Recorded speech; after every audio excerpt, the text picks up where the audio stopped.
Agora eu vou ensinar pra vocês uma receita de um sorvete de chocolate, tá?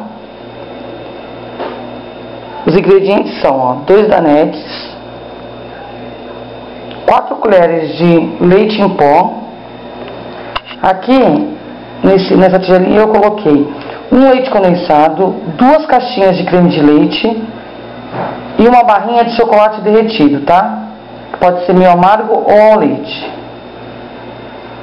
Aí eu vou bater isso aqui tudo no liquidificador. E daqui a pouco eu volto para mostrar para vocês como ficou, tá? Ó, já bati tudo no liquidificador. Eu coloquei tudo, chocolate derretido, leite condensado, creme de leite, chocolate em pó e danete, bati tudo. Aí eu coloquei nesse pote aqui e vou levar pro freezer. Ou você pode pegar uma forma de buraco, untar com margarina, aí colocar essa mistura dentro e levar pro freezer. Aí depois de 2 horas você pode desenformar, aí colocar granulado em cima. Esse aqui eu não vou desenformar porque eu vou servir com petit gâteau.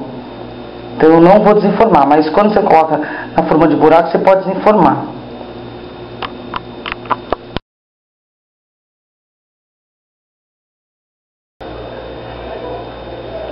Esses são os ingredientes que eu vou usar para fazer o petit gâteau. Eu uso uma barra de chocolate, eu derreto com 2 colheres de margarina. Eu derreti no micro-ondas, mas pode derreter em banho-maria, tá? Ó, 2 ovos inteiros.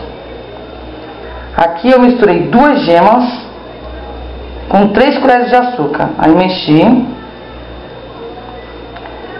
Agora eu vou misturar aqui também 2 colheres de farinha de trigo. Aí eu vou misturar tudo aos pouquinhos, tá? Ó, minha massa petit gâteau ficou assim. Eu coloquei aqui 2 gemas. Aí eu misturei com 3 colheres de açúcar. Aí acrescentei 2 ovos inteiros. Aí bati bastante assim com folha mesmo, tá? Eu não coloco na batedeira não. Aí coloquei 2 colheres de farinha de trigo e mexi bem.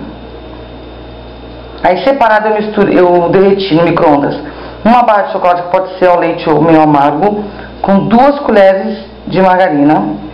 Aí depois que eu derreti, eu misturei tudo aqui, ó. É tudo misturado. Aí daqui a pouco eu volto pra mostrar como ficou. Ó, galera, já coloquei nas minhas forminhas. Eu coloco nessas forminhas de empada, untada com margarina e farinha de trigo. Aí depois que eu colocar no forno, eu vou colocar nessa outra forma aqui, tá? Essas forminhas dentro dessa forma. E aí o forno tem que estar pré-aquecido, bem quente, tá?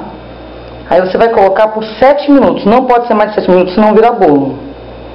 Tem que ser 7 minutos. Então por isso que é bom fazer quando você realmente for servir.